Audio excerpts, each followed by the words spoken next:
¿Cómo estará la economía mundial en los próximos meses, en el próximo año? Las proyecciones del Fondo Monetario Internacional no son nada alentadoras. Y es que ahora estábamos viendo diferentes notas que resumen situaciones que se están viviendo a nivel internacional. Lo primero, un duro invierno. Lo segundo, la guerra en Ucrania. Y lo tercero, también otra de las situaciones, es la falta de trabajo, que no son nada alentadoras y son las proyecciones que se puede ver. Obviamente, a proyección mundial, uno no le toma mucha importancia, pero cuando toca el bolsillo, cuando suben los intereses de los préstamos, cuando comienzan a ocurrir situaciones que ya le pasan a uno, ahí es donde hay que ponerle atención. Nos acompaña el analista internacional Brian Acuña para ayudarnos a entender un poco más sobre este tema. Brian, gracias por acompañarnos. Gracias por la invitación, Sergio.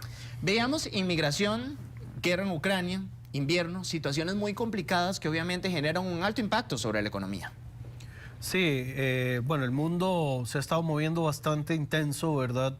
Cerramos un 2022 con un panorama poco alentador en algunos aspectos y el Fondo Monetario Internacional ya desde finales del tercer periodo del año anterior daba muestras o daba señales de que este 2023 y lo que se extiende en los próximos 2 años tampoco van a ser un paseo de rosas, ¿verdad? Un paseo de flores. Vamos a tener algunos temas que van a golpear económicamente al mundo y hay que ver también cuál va a ser la respuesta para tratar de mitigar el impacto. Brian, se habla de recesión, pero ¿cómo explicarle a la gente de la manera más sencilla lo que es una recesión?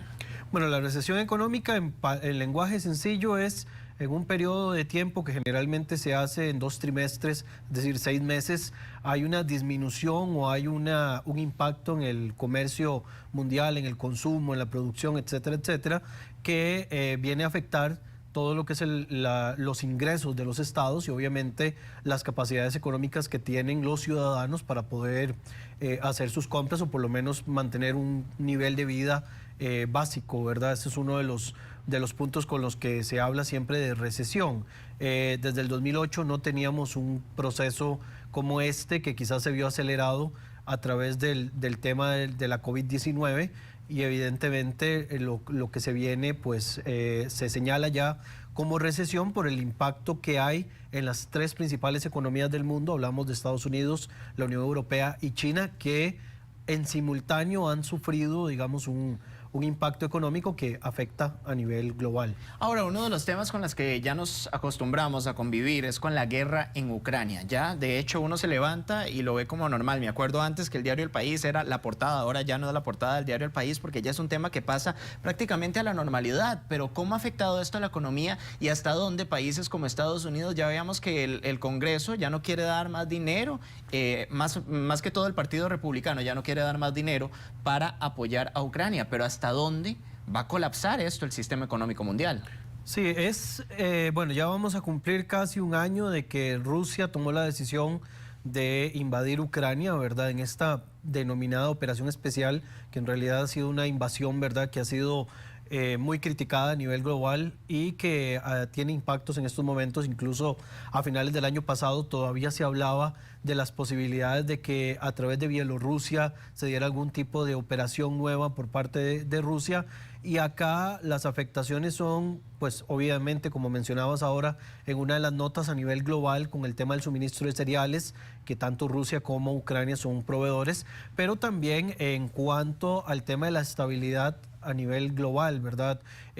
Tanto Putin como Zelensky en este caso están pujando para intentar conseguir nuevas alianzas, ¿verdad? Tratar de que no merme el asunto y más bien, en vez de ver que se vaya a disminuir las tensiones en las relaciones entre Ucrania y Rusia, más bien se prevé de que en un corto plazo esto se mantenga. Y es uno de los puntos que afectan la economía a nivel global, porque evidentemente, bueno, en primer lugar, el gasto que significa a nivel militar, ¿verdad? Mantener una guerra en un plazo largo, que incluso esto se señala en diferentes medios. Leía The Guardian, ¿verdad? Que es un diario británico, donde ellos mencionaban de que técnicamente Moscú ya entró en una recesión ya hace un tiempo atrás.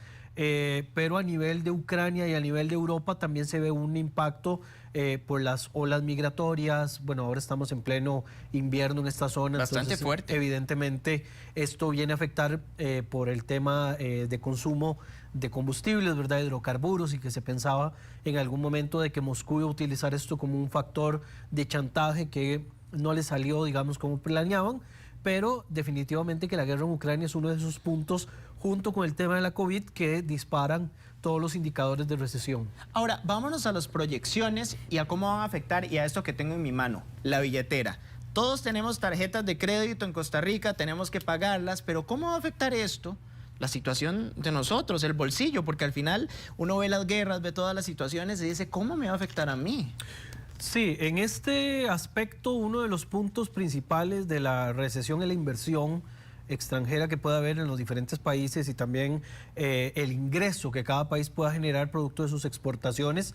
Al disminuir esto, evidentemente los entes financieros, ¿verdad? Hablemos de los bancos, van a tener que buscar algún punto en el cual ellos puedan recuperar un poco la captación de recursos, y uno de estos van a ser las tasas de interés, que evidentemente se van a ver afectadas y que van a aumentar, y esto va a golpear el bolsillo no solamente de los ciudadanos comunes y corrientes, sino la economía en general del país. Incluso la proyección que hay para un país como Costa Rica es que, si bien se prevé que haya un crecimiento, por sencillo que sea, va a haber un crecimiento en este 2023 y tal vez también un crecimiento en el 2024, es un crecimiento que podríamos decir muy, muy pequeño, ¿verdad? Y esto se complementa con algo como el gasto público, que en este país es sumamente elevado, ¿verdad? Y esto nos lleva a que mucho de lo que se negocia a nivel gubernamental termina siendo para pagar deuda ya existente, ¿verdad? Por lo cual no podríamos ver una mejora en los ingresos del ciudadano de a pie, sino más bien vamos a seguir viendo, digamos, mayores afectaciones, elevación en el costo de vida, y esto obviamente pues complementado con otros elementos que ya los ciudadanos y el país como tal pues sufren desde hace ya bastante tiempo atrás. Ahora que usted hablaba de grandes potencias, una gran potencia en Latinoamérica es Brasil, llega Luis Ignacio Lula da Silva. ¿Qué tanto cambio para la economía va a traer la llegada de este líder que ha sido ya 3 veces presidente del país sudamericano, del gigante? Sí, en el caso de Brasil, ¿verdad? Que Brasil además es catalogado en relaciones internacionales como un estado axial latinoamericano, era un estado eje de Latinoamérica, que esto significa que si entra en una crisis generalizada, esto afecta a la región o afecta incluso la economía mundial, porque pensemos que Brasil es una de las economías emergentes a nivel global, lo cual pues lo pone en una posición importante.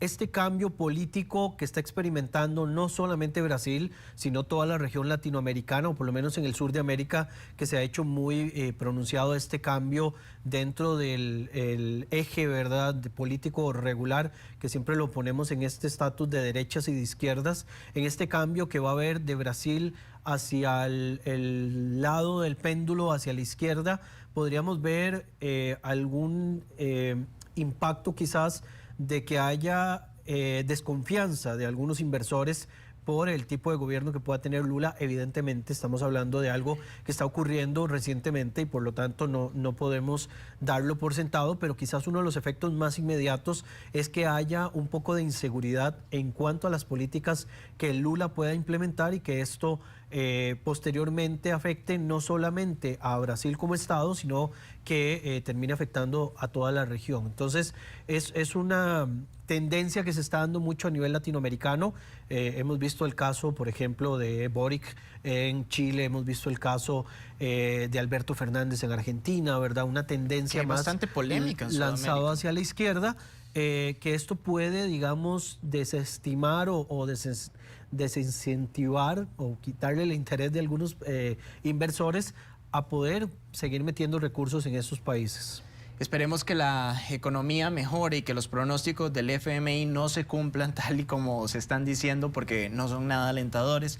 Y ojalá ahorrar, creo que es lo primero que podríamos hacer, guardar el poquito de dinero que tengamos, porque la vida está muy cara también, eso no lo podemos quitar. Eso por un lado, y por el otro, por supuesto, ver cuál va a ser la reacción y la situación de un país como China, por ejemplo, que es uno quizás de los que nos generan mayor impacto, porque China está en un proceso de congelamiento, ¿verdad? En la parte productiva y en la parte de consumo. Es un gigante económico hablando por todo lado, ¿verdad? Está en una crisis inmobiliaria también que nos hace recordar la crisis inmobiliaria estadounidense.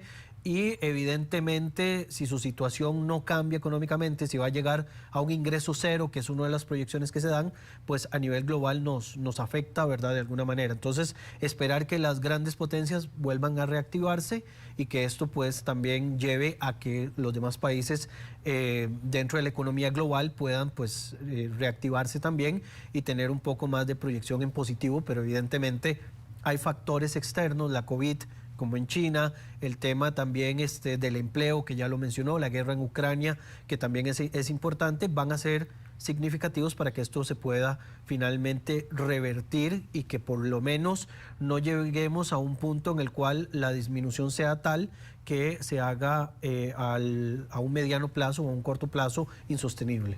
Brian, muchísimas gracias por todo este análisis que sin duda nos deja clarísima toda la situación a nivel mundial. Esperamos tenerte en los siguientes días. Estamos a la orden. Vamos a hacer una